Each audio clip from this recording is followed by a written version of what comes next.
आप सभी का इस YouTube चैनल पर फिर से स्वागत है। आज जो अपन चर्चा करने जा रहे हैं वो करेंगे अर्धशुष्क प्रदेश का चौथा भाग लूणी बेसिन। अब लूणी बेसिन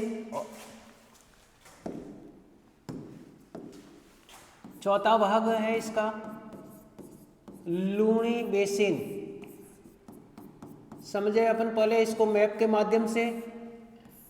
इस प्रदेश का जो नाम रखा गया है वो लूणी बेसिन क्यों रखा गया देखिए, यानी हमने यहाँ पर चर्चा की थी वही बात जो हमारी होती है। ये राजस्थान 50 सेंटीमीटर, फिर ये हुई 25 सेंटीमीटर और इसका जो चौथा भाग है आपके कौन सा, लूणी बेसिन। लूणी नदी के आधार पर इस प्रदेश का जो नाम रखा गया है वो लूणी बेसिन। यानी हम मैप के माध्यम से समझे अपन, ये जो भाग है आपके ये चौथा भाग, इसे क्या कहते हैं, लूणी बेसिन। अब लूणी बेसिन क्यों कहा गया है, क्योंकि आप लोगों को पता ही है कि पूरा का पूरा जो ये चैप्टर चलेगा हमारा लूणी नदी के आधार पर ही हम कह सकते हैं कि ये इसका नाम लूणी बेसिन रखा गया। बेसिन शब्द का जो अर्थ होता है वो क्या होता है, आप लोगों ने देखा होगा कि जहाँ से नदी प्रवेश करती है उस नदी के अंदर जिस स्थान का पानी चलता है, यानी जो नदी जहाँ जहाँ का जल लेकर आती है तो उस क्षेत्र को क्या कहते हैं, लूणी बेसिन। और अगर पूछे कि लूणी नदी राजस्थान के कौन से जिले से निकलती है तो हम कह सकते हैं कि लूणी नदी राजस्थान के अजमेर जिले से निकलती है। और इसके बाद फिर हम कह सकते हैं कि पश्चिमी राजस्थान की जो सबसे प्रमुख नदी है कौन सी है, लूणी नदी। या फिर हमारे से पूछे कि पश्चिमी राजस्थान की ऐसी कौन सी नदी है जो मुख्य रूप से मानी जाती है, महत्वपूर्ण है, तो वो है कौन सी, लूणी नदी। और लूणी नदी जो राजस्थान के अजमेर ज़िले से होकर निकलती है। यानी अब हम देखें इसको कि ये जो हमने बात की ये कौन सा प्रदेश होगा, ये होगा हमारा लूणी बेसिन। तो हमने यहाँ पर चर्चा की सिर्फ और सिर्फ बेसिन शब्द का अर्थ समझा कि बेसिन किसे कहते हैं, कि जो नदी चल रही है। यानी हमने कहा कि ये अजमेर है और अजमेर ज़िले से जो नदी निकल रही है, और ये यदि मान लीजिए हमने कहा कि लूणी नदी चल रही है, इस लूणी नदी के द्वारा, यानी लूणी नदी किन किन क्षेत्रों का पानी लेकर चलती है उसे कहते हैं। यानी मान लीजिए पानी ये जो क्षेत्र है यहाँ तक है तो ये पूरा का पूरा भाग, यहाँ का पानी इस नदी के अंदर जो लेकर आ रही है तो ये पूरा का भाग क्या कहलाएगा, वो कहलाता है आपके बेसिन शब्द कहलाता है। तो नजर डाले अपन लूणी नदी। तो देखिए दोस्तों, लूणी नदी का सबसे पहले अपन बात करें कि कहाँ से निकलती है, तो उद्गम स्थल इसका क्या रहेगा। ये जो नदी निकलती है ये नदी किस प्रकार से निकलती है, इसको अपन एक बार पहले समझे कि लूणी नदी निकलती है, ये अजमेर ज़िले के अंदर यहाँ पर पहाड़ियाँ आई हुई है। अजमेर ज़िले के अंदर जो पहाड़ियाँ हैं उन पहाड़ियों से निकलती। कई बार एग्जामिनर आपसे पूछ लेता है, ये भी पूछ लेता है कि अजमेर ज़िले के अंदर जो पहाड़ियाँ है वो किस प्रकार की पहाड़ियाँ है। ये जो पहाड़ियों की आकृति इस प्रकार से है, तो अजमेर ज़िले के अंदर जो पहाड़ियाँ आई हुई है जहाँ से लूणी नदी निकलती है, इन पहाड़ियों का आकार कैसा है, तो ये आप याद रखना, ये जो पहाड़ियाँ किस प्रकार की है, ये सर्पिलीकार पहाड़ियाँ है। अजमेर ज़िले के अंदर जो पहाड़ियाँ आई हुई है उन पहाड़ियों का आकार कैसा है, तो अपन कह सकते हैं वो पहाड़ियाँ सर्पिलीकार आकार की पहाड़ियाँ है। और फिर हम कह रहे हैं कि इस अजमेर ज़िले के अंदर इन पहाड़ियों से, और याद रखना इस पहाड़ियों के पास में यानी यहाँ पर एक झील भी है। और कई बार ये भी आपसे पूछ लिया जाता है कि ये कौन सी झील से निकलती है। जब झील की बात होगी तो यहाँ पर क्या करेंगे अपन, कौन सी झील है, अन्ना सागर झील। अन्ना सागर झील की बात होगी तो अन्ना सागर झील के बारे में पूछे तो अपन कह सकते हैं अन्ना सागर झील से। और ये जो पहाड़ियाँ हैं इन पहाड़ियों से ये नदी निकलती है, और जो ये नदी निकलती है इन पहाड़ियों को, यानी यहाँ पर जाएंगे तो जिला कौन सा हो रहा है हमारा यहाँ, अजमेर। यानी अजमेर ज़िले से, अजमेर ज़िले के अंदर जो पहाड़ियाँ हैं, कौन सी पहाड़ियाँ हैं, इन पहाड़ियों का जो नाम क्या है, तो पहाड़ियों का नाम है नाग की पहाड़ियाँ। और मैंने कहा आप लोगों से, अभी हमने पूछा कि इसे नाग की पहाड़ियाँ क्यों कहा जाता है, क्योंकि इन पहाड़ियों की जो आकृति है किसके समान है, वो नाग के समान है, इसीलिए इसे नाग पहाड़ी भी कहते हैं। तो अजमेर ज़िले की नाग पहाड़ियों से ये नदी निकलती है। लेकिन ये जो लूणी नदी निकलती है मुख्य रूप से दो धाराओं के रूप में निकलती है। ये जो पहली जो भाग है इस लूणी नदी को उद्गम स्थल पर, देखिए यहाँ से जब ये नदी निकलती है इस नदी को क्या कहते हैं, इसे कहते हैं सागरमती। क्या कहते हैं? सागरमती। एग्जाम में हमारे से पूछा जाता है कि लूणी नदी को उद्गम स्थल पर किस नाम से जाना जाता है, तो सागरमती। इसके बाद फिर देखते हैं इसके बाद कि यही जो नदी है, एक और छोटा सा यहाँ से एक नदी और निकलती है, छोटा सा जो भाग है इसका, यहाँ से एक नदी और निकलती है। तो हमने बात की यहाँ पर कि ये जो पहाड़ है, इस पहाड़ से एक नदी निकलती है और हमने कहा उद्गम स्थल पर इस नदी को क्या कहते हैं? उद्गम स्थल पर इस नदी को सागरमती के नाम से, और यहाँ से एक छोटे सा नाला है वो निकलती है जिसे कहते हैं सरस्वती। यानी हम समझे कि लूणी नदी मुख्य रूप से दो धाराओं के रूप में निकलती है। यानी इस प्रकार से अपन समझ सकते हैं कि ये जो नदी निकलती है दो धाराओं के रूप में, यहाँ से जब ये जो भाग निकलती है यहाँ से निकलती है एक, और दूसरी निकलती है यहाँ से, तो दो धाराओं के रूप में चलती है। तो दो धाराएं कौन कौन सी? एक तो हम कह सकते हैं कि सागरमती के नाम से, और दूसरी निकलती है कौन सी? सरस्वती के नाम से।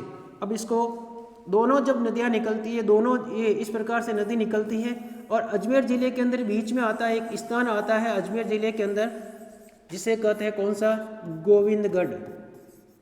जिसे गोविंदगढ़, यानी गोविंदगढ़ कौन से ज़िले में आया हुआ है? अजमेर। और अजमेर के पास में, गोविंदगढ़ के पास में ये दोनों धाराएं क्या होती है? दोनों धाराएं एक हो जाती है। कौन कौन सी दोनों धाराएं थी? हमने कहा कि जो पहली जो धारा थी किस नाम से? सागरमती के नाम से, और दूसरी जो धारा थी कौन से नाम से? सरस्वती के नाम से बहती है। दोनों धाराएं गोविंदगढ़ के पास में एक हो जाती है, और गोविंदगढ़ से ही इसका जो नाम होता है क्या रखा जाता है? लूणी नदी। आपसे पूछा जाता है कि लूणी नदी का जो नाम है कहाँ से है? गोविंदगढ़ से।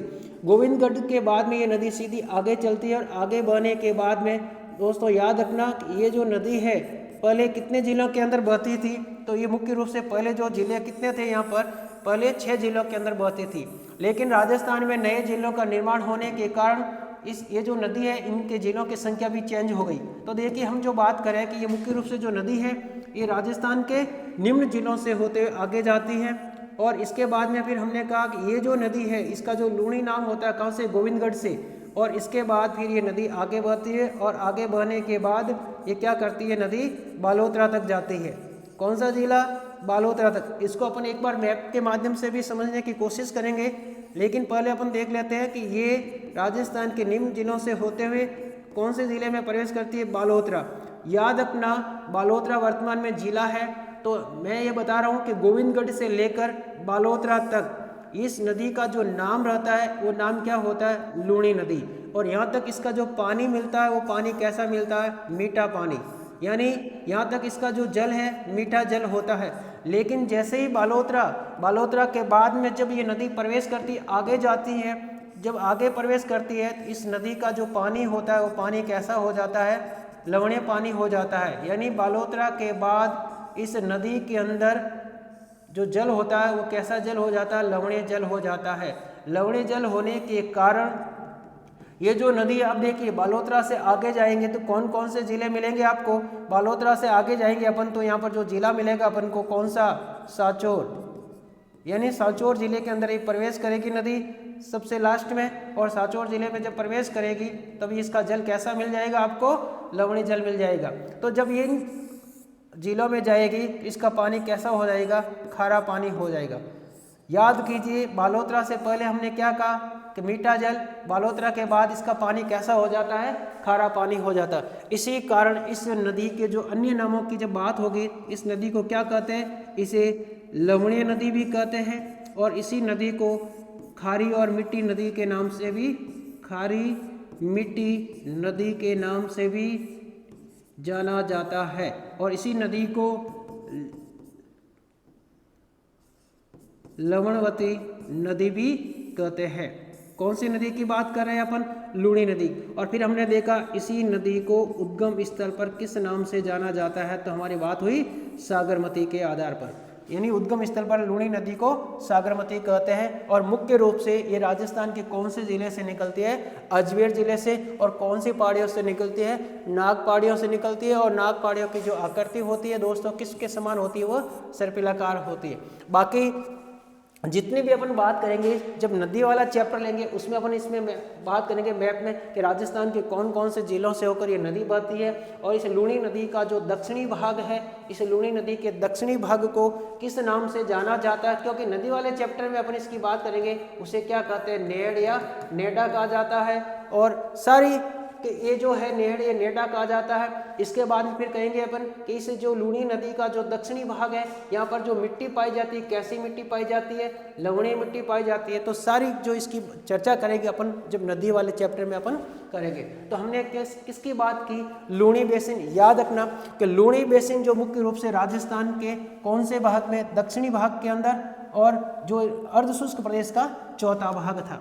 तो अपन एक बार नजर डालते हैं इसको, अर्धशुष्क प्रदेश के 4 भाग किए, चारों भाग को अपन एक बार मैप में समझते हैं, देखते हैं कि सबसे पहले जो हमने भाग की बात की थी, कौन सा भाग था वो, पहला जो भाग था हमारा वो था कि गग्गर का मैदान।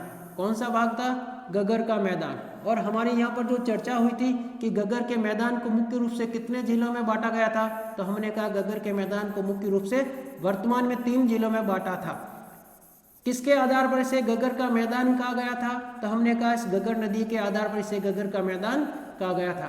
इसके बाद दूसरे नंबर पर हमारी जो बात चली थी, दूसरे नंबर पर किसके आधार पर, तो दूसरे नंबर पर हमने कहा था कौन सा प्रदेश, याद कीजिए दूसरे नंबर पर हमने कहा था शेखावटी प्रदेश। और शेखावटी प्रदेश क्यों कहा गया इसे, तो हमने कहा कि शेखावत जाति के लोग जो रहते हैं इसके आधार पर। और फिर हमने कहा कि यहाँ की जो भाषा है कौन सी, शेखावटी भाषा, इसी कारण इसे शेखावटी प्रदेश भी कहते हैं। और फिर हमने कहा कि इस शेखावटी प्रदेश के अंदर जो चट्टानें पाई जाती है, कौन सी चट्टानें पाई जाती है, चूनायुक्त, यानी चूने की मात्रा सर्वाधिक पाई जाती है। इसी कारण यहाँ पर आंतरिक प्रवाह की नदियाँ सर्वाधिक कौन से भाग में मिल रही है, शेखावटी प्रदेश के अंदर। फिर हमने यहाँ पर चर्चा की थी कि यहाँ पर क्या क्या पाया जाता है, तो हमने बात हुई थी यहाँ पर जोड़ होते हैं। जोड़ किसे कहते हैं, तो हमने कहा कि जोड़ कच्चे और पक्के जो पानी के कुएं हैं, मीठे पानी के कुएं, उसे क्या कहते हैं, जोहड़ कहते हैं। फिर हमारी बात हुई थी कि यहाँ पर सर या सरोवर किसे कहते हैं, तालाब को सर या सरोवर कहते हैं। इसके बाद तीसरे नंबर पर जो अपन गए थे, कौन सा प्रदेश मिला था दोस्तों, तो तीसरे नंबर पर हमारी जो बात हुई थी नागौरी प्रदेश। और नागौरी प्रदेश की मुख्य रूप से क्या विशेषता मिली थी, तो हमने कहा नागौरी प्रदेश के अंदर हमने देखा कि यहाँ पर एक कुब्बड़ पट्टी है। और कुब्बड़ पट्टी किन किन जिलों के बीच में, तो हमारी बात हुई थी अजमेर और नागौर जिलों के बीच में, जो यहाँ के जो जल के अंदर फ्लोराइड की मात्रा सर्वाधिक होती है उसे हम क्या कहते हैं, कुब्बड़ पट्टी कहते हैं। फिर हमने बात की थी नागौर जिले के अंदर और क्या मिला था, तो हमने कहा नागौर जिले के अंदर सर्वाधिक मात्रा में क्या पाया जाता है, नागौर जिले के अंदर सर्वाधिक मात्रा में खनिज पाए जाते हैं। इसी कारण इसे क्या कहते हैं, धात्विक नगरी, धातु नगरी भी कहते हैं। कौन से जिले को, नागौर जिले को। फिर हमने कहा कि नागौर जिले की मुख्य रूप से क्या विशेषता हुई थी, तो हमने कहा कि नागौर जिले के अंदर सर्वाधिक क्या पाई जाती है, खारे पानी की झीलें पाई जाती है। कौन से जिले की बात की थी हमने, नागौर जिले की। इसके बाद दूसरे नंबर पर गए थे अपन, कौन सा, जो सबसे लास्ट में जो अभी अपने बात की थी, कौन सा प्रदेश, दूसरा था आपके लूणी प्रदेश।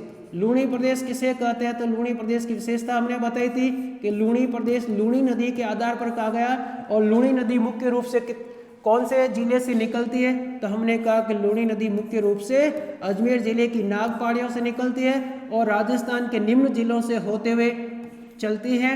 और फिर हमने कहा कि लूणी नदी का आधा जल खारा होता है और आधा जल मीठा होता है, इसी के आधार पर। और फिर हमने कहा कि अर्धशुष्क प्रदेश को मुख्य रूप से कितने भागों में बांटा, तो हमारी जो चर्चा हुई थी अर्धशुष्क प्रदेश को मुख्य रूप से 4 भागों में बांटा। तो देखिए हमने एक एक प्रदेश के बारे में अध्ययन किया। पहला कौन सा था, गग्गर का मैदान। दूसरा कौन सा था, शेखावटी प्रदेश। तीसरा कौन सा था, आपके नागौरी प्रदेश। और चौथा कौन सा, लूणी बेसिन। और ये जो हमने चर्चा हुई थी मुख्य रूप से राजस्थान के कितने जिलों की बात हुई थी, 18 जिलों की बात हुई थी। 18 जिलों के अंदर जो फैला हुआ है जिसे कहते हैं अपन अर्धशुष्क प्रदेश। और इससे पहले हमारी जो बात हुई थी कहाँ पर, कौन सा प्रदेश, शुष्क प्रदेश। शुष्क प्रदेश को भी यहाँ पर मैप के माध्यम से अपन समझ लेते हैं एक बार कि जो शुष्क प्रदेश कहा गया दोस्तों, कि शुष्क प्रदेश को मुख्य रूप से 2 भागों में बांटा गया था। जो बीच वाला जो भाग था जिसे हमने क्या कहा था, बीच वाला जो भाग था, यानी इसे कहा गया कौन सा, बालू का स्तूप मुक्त प्रदेश। बालू का स्तूप मुक्त यानी शुष्क प्रदेश को भी हमने कितने भागों में बांटा, 2 भागों में बांटा। पहला जो भाग था शुष्क प्रदेश का जिसे कहते हैं बालू का स्तूप मुक्त प्रदेश, और हमने यहाँ पर देखा कि यहाँ पर रेत का क्या पाया जाता, अभाव पाया जाता, यहाँ पर किसी भी प्रकार की रेत नहीं पाई जाती है। इसके बाद फिर हमने देखा कि दूसरा जो भाग था कौन सा, जिसे हम मरुस्थलीय प्रदेश भी कहते हैं, और मरुस्थलीय प्रदेश के अंदर हमने देखा क्या पाया जाता है, विभिन्न प्रकार की रेत पाई जाती है, रेत के जो टीले पाए जाते हैं, और उन टीलों के बारे में हमारी बात हुई थी कि कौन कौन से रेत के टीले को किस किस नाम से जाना जाता है, और यहाँ पर हमने देखा विभिन्न प्रकार की अस्थायी झीलें भी मिली थी। तो सारी बात हमने समझने की कोशिश की, और इसमें हमने देखा कि कौन कौन से प्रदेश को किस किस नाम से जाना जाता है, वो भी हमारी बात हुई थी। तो इसी प्रकार से आप लोगों से निवेदन है कि इस YouTube चैनल को आप सब्सक्राइब करें, और जो भी आप लोगों के लिए जो इम्पोर्टेंट क्वेश्चन है वो हम लेकर आ रहे हैं, और आगे भी आपकी क्लासें चलती रहेगी। तो आप लोगों से विशेष रिक्वेस्ट रहेगी कि इसको ज़्यादा से ज़्यादा शेयर करें, और इसके साथ अपन राजस्थान ज्योग्राफी के बाद में अपन भारत का भूगोल और विश्व भूगोल की क्लासें भी आपको उपलब्ध करवाई जाएगी। तो एक बार इसको आप मैप के माध्यम से जितनी भी क्लासें उनको रिवाइज करते रहिए। बाकी की क्लास जो दूसरा जो हमारा चैप्टर होगा उसकी बात अपन अगली कक्षा में करेंगे। तब तक के लिए धन्यवाद।